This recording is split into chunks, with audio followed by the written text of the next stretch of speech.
సికింద్రాబాద్ నియోజకవర్గం బౌద్ధనగర్ డివిజన్లోని కాంగ్రెస్ పార్టీ అభ్యర్థి ఆదం సంతోష్ కుమార్ పాదయాత్ర చేపట్టారు. రాష్ట్ర వ్యాప్తంగా కాంగ్రెస్ హవా నడుస్తోందని డివిజన్ బౌద్ధనగర్ ప్రాంతాల్లోని ఇంటింటికి వెళ్లి బీఆర్ఎస్ ప్రభుత్వం వైఫల్యాలను ప్రజలకు వివరించారు.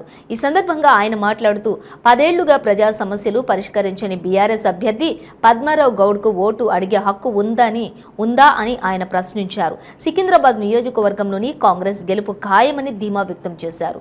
ఈ కార్యక్రమంలోని బౌద్ధనగర్ మాజీ కార్పొరేటర్ ఆదం ఉమాదేవి, ఎన్ఎస్యుఐ రాష్ట్ర ఉపాధ్యక్షులు ఆదం సృజన్ కుమార్ తదితరులు పాల్గొన్నారు. కాంగ్రెస్ పార్టీ కార్యకర్తలు కానీ ప్రజలు కానీ కాంగ్రెస్ పార్టీకి బ్రహ్మరథం పడుతున్న కాన్స్టిట్యూన్సీలో 10 ఏళ్ల పాటుగా ఈ యొక్క కాన్స్టిట్యూన్సీలో అభివృద్ధి జరగలేదని ప్రతి గల్లీలో కూడా పోతుంటే ఇదే చెప్తున్నారు.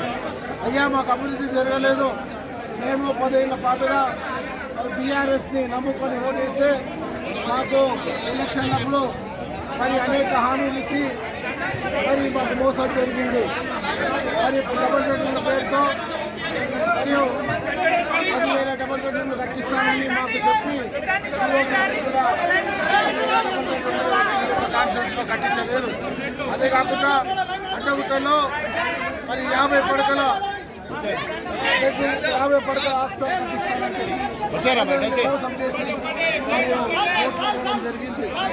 ఈరోజు మాణికేశ్వర నగర్లో అక్కడ కూడా 126 రోజులు రిలే ఇండస్ట్రీ చేసి కడుపు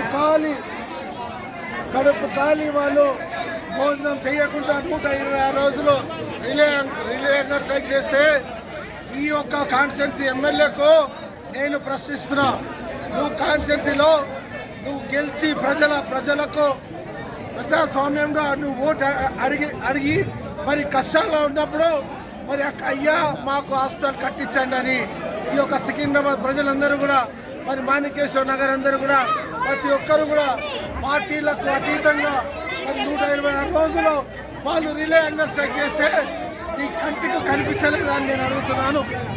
మరియు 126 రోజుల తర్వాత ఈ యొక్క అధిష్టానం పంపిస్తే నీకు ఇష్టం లేకుంటే వచ్చావు.